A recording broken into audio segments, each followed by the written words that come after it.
This is a download from BFM 89.9, the business station. Good morning, this is Frida Liu and it's Raise Your Game. I'm here with Ron Kaufman, who is a premier thought leader, educator, consultant and speaker on uplifting customer service and building service cultures. Rated one of the top 25 Who's Hot Speakers by Speaker Magazine, Ron presents the powerful insights and global best practices he has learned from working with clients on every continent for more than 20 years.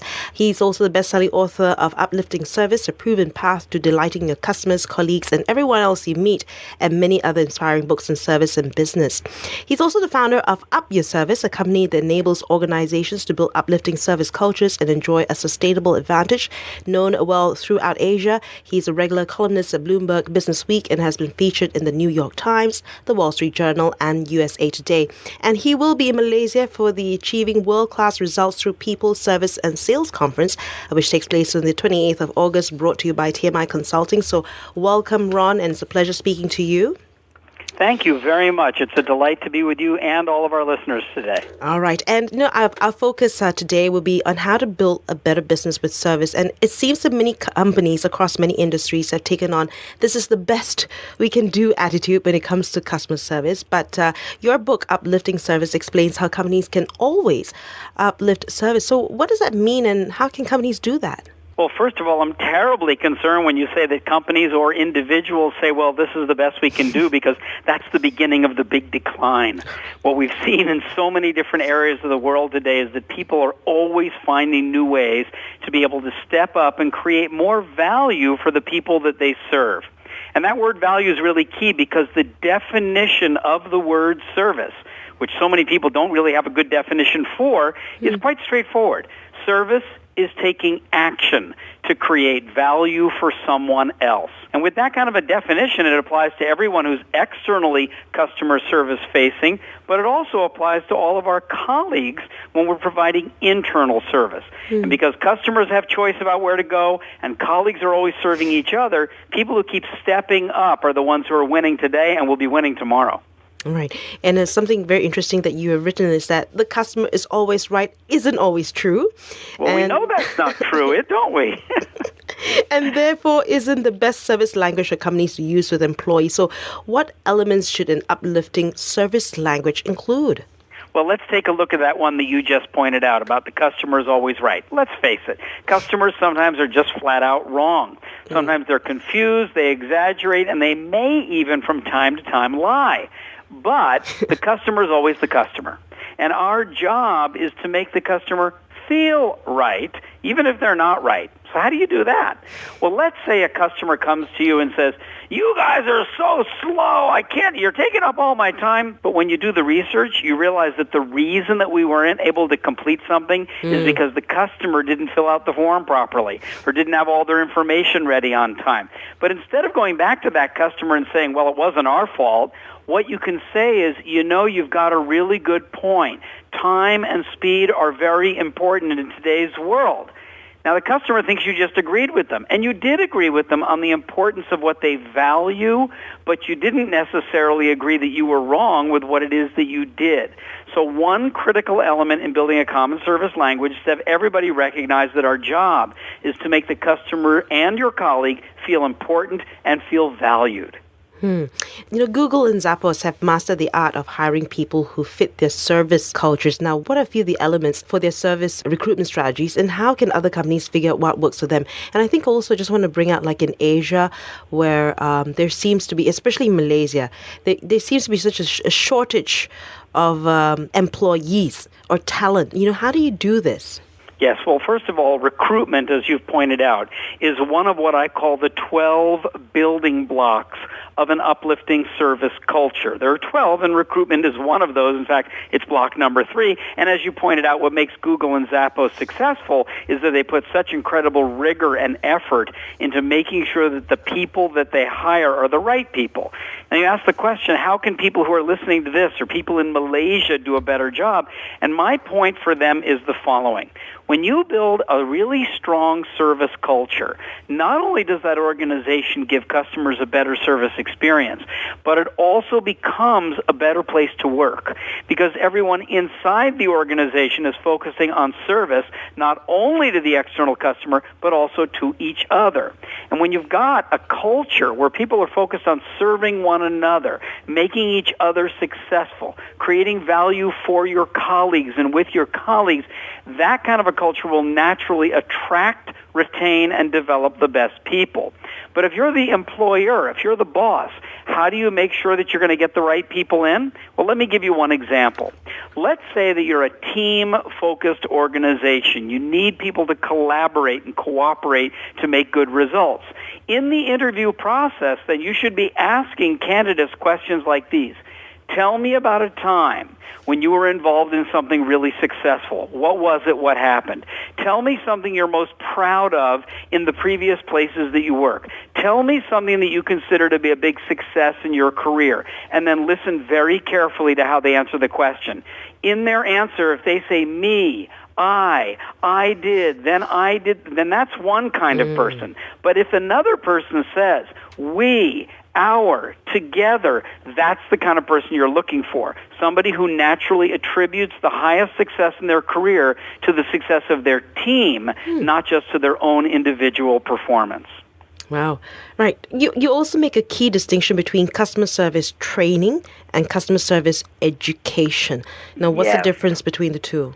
Well, I think that's incredibly important for a country like Malaysia because there's such an intense focus in the entire Asian part of the world on training people and getting more training hours and investing more training dollars. And I said, look, training is important when you need someone to know exactly what to do in a specific situation. That's why, for example, pilots are put into simulators and are thrown very difficult situations so that they are absolutely trained what to do. But the problem in a service environment, whether it's external customer service or internal service to colleagues, is that you can't always predict everything that the other person is going to need or require. Customer situations are always changing. Circumstances are always evolving. So if all we're doing is training people how to follow a script, how to use a checklist, how to follow a certain procedure, what's going to happen when the customer comes with a question they've never heard before? What's going to happen when a colleague needs to think, if you will, out of the box and come up with a new idea? Well, if all you've provided is customer service training, naturally those employees are going to escalate their questions right back up the line and say, hey, you didn't train me what to do. Now, by contrast, in education, we teach people how to think. We actually teach people fundamental principles and then help them figure out how to apply those principles in new service situations. So, for example, if you have children, you don't just want them to be well trained, you want them to be educated. And in the world of service today, we also need to educate our employees, not just train them. Right. What about reward and recognition? How important is that in building an uplifting service culture? Yes, well, actually, it turns out that in the area of service, where you're asking people to take action to create value for somebody else, the recognition is actually even more important than the reward. Now, I'm not saying rewards are not important, but it's more like a hygiene factor that needs to be there. But it's the recognition, the pat on the back, the public applause, the private note that can make the emotional impact in the way that you're basically saying thank you to your employees for doing that and please do it again.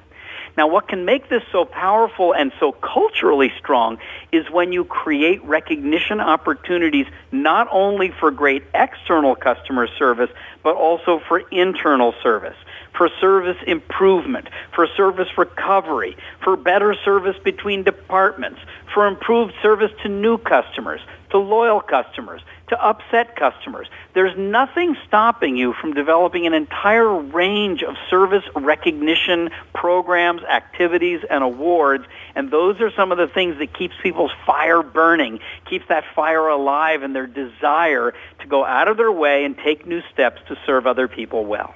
I'm here with Ron Kaufman, and we're discussing how to build a better business or service, and we'll continue our discussion in just a moment in Race Your Game, BFM 89.9. This is Race Your Game on Enterprise, and I'm here with Ron Kaufman, who is a premier thought leader, educator, consultant, and speaker on uplifting customer service and building service cultures, and he'll be one of the speakers at the Achieving World-Class Results Through People, Service, and Sales Conference on the 28th of August, and we're discussing how to build a better business with service. Now, what role does voice of the customer play in the process? What's the best way for companies to encourage the customers to give them feedback? Great question, Frida.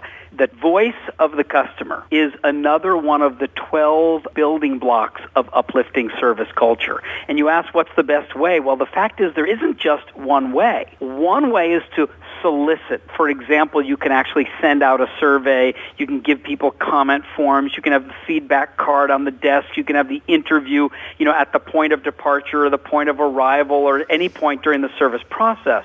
But you can also have what you call unsolicited comments coming in, and you want your people to encourage that. Now, what that means is that every single staff member in every face-to-face contact, over the counter, over the phone, over the web, through email, should be having wide open ears to listen for what customers are saying and then invite them to say even more.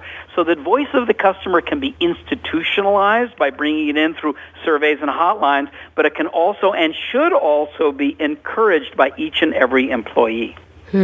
Now, a company's most loyal customers can be created when a company handles a problem or complaint the right way. So what companies succeed at service recovery today? Well, by the way, this is one of the reasons why the title of the book is called Uplifting Service, and listeners can go to upliftingservice.com and get the whole first section of the book for free. In a service recovery situation, when a customer has been disappointed, when somebody's been let down, when their expectations have not been met, the first step is to fix the problem. But that's just one level. If you fix the problem and demonstrate your genuine concern with an apology, some empathetic caring, that's the second level. But if you use that moment, that opportunity, to do something above and beyond what the customer expects, when you do what we call bouncing up or bouncing back to a higher level of customer experience than if the problem had never even happened, you can turn that upset adversary into an enthusiastic advocate. And that's what we mean by bouncing back through service recovery. It's another one of the key building blocks of building an uplifting service culture. Also in your book, Uplifting Service, you write about the importance of service role models. So what can companies do to ensure that service role modeling happens at every level, the top, the bottom, and the middle? That's right, and it doesn't just mean walking the talk, it also means talking the talk. In other words, the person at the board level or the C level needs to understand the same common service language that's being used by people all the way down at the front line. That phrase that you used, lead from all levels, we chose very specifically, and it's included in the very first section of the book, Uplifting Service. What we're saying is that in building an uplifting service culture, it's not just the boss's job. It's not just for the people who are at the top of the pyramid or up in the boardroom or at the C-level suite.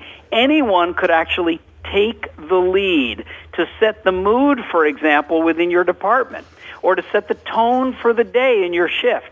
Now, you know this, Frida. If you come into the radio station one day and you say, hello, everybody, what a great day, you can actually impact the mood of the entire group for the entire day. That isn't something that you have to wait for the chairman to tell you to do. It's something that you can do, which is an example of leading from any level. Now, which companies or industries today do you think suffer most from a lack of uplifting service? Well, I actually think in every industry you're going to find some company that doesn't yet recognize that creating an uplifting service experience and an uplifting service culture is going to be critical for their future. And those are the ones that won't be around in another decade or so. So it's not so much that this industry or that organization has a problem. It's more a question of let's turn the mirror on ourselves. How committed are each of us when we come to work each day? Not just to, well, I'm going to do my job, or I know I do my job, you do your job. That's not good enough anymore. We need to all be willing to come to work and say every day, okay, what is my job? Who am I doing my job for? Who is getting value from the actions that I'm taking? Are the actions that I'm taking the ones that are creating the highest level of value for somebody else? What else can I do today that I've never done before that will make someone else's job or life even better, even easier, experience even more value? It's not my department. Now, which of today's companies are providing uplifting service? Well, the historically famous ones, including American Express and Amazon.com and Apple Computer and Singapore Airlines and Ritz-Carlton Hotel and Nordstrom Retail, I mean, those legendary names have become legendary because they have built strong, uplifting service cultures. And I think for anyone listening to this today, you can probably think about a service provider in your life who does a really good job of serving you. One of the things that you can do to help make them more successful and to help build their culture is to exercise the power of being an uplifting customer. Yeah. We often hear the phrase customer service and we think, well, that's the service provider's job. But that service is only one half of those two words. The other is the word customer. And each of us, when we are customers, can play a very strong role in giving more appreciation to our service providers and therefore naturally getting a better uplifting service experience. All right, and you'll get to meet the legendary Ron Kaufman in the flesh. We're giving away one ticket a week worth 1,700 ringgit courtesy of TMI Consulting for the Achieving World-Class Results Through People, Service and Sales, which is happening on August 28th. And of course, you're going to meet legends like Ron Kaufman and Dr. Janelle Barlow. You can send your best service story to enterprise@bfm.my and be in the running. And on that note, thank you so much for your time, Ron, and we look forward to seeing you in Malaysia. Thank you, Frida. Again, it's a pleasure to be with you, and your listeners can go to upliftingservice.com where they can get the whole first section of the book for free. Race Your Game, BFM 89.9. Thank you for listening to this podcast. To find more great interviews, go to bfm.my or find us on iTunes. BFM 89.9, the business station.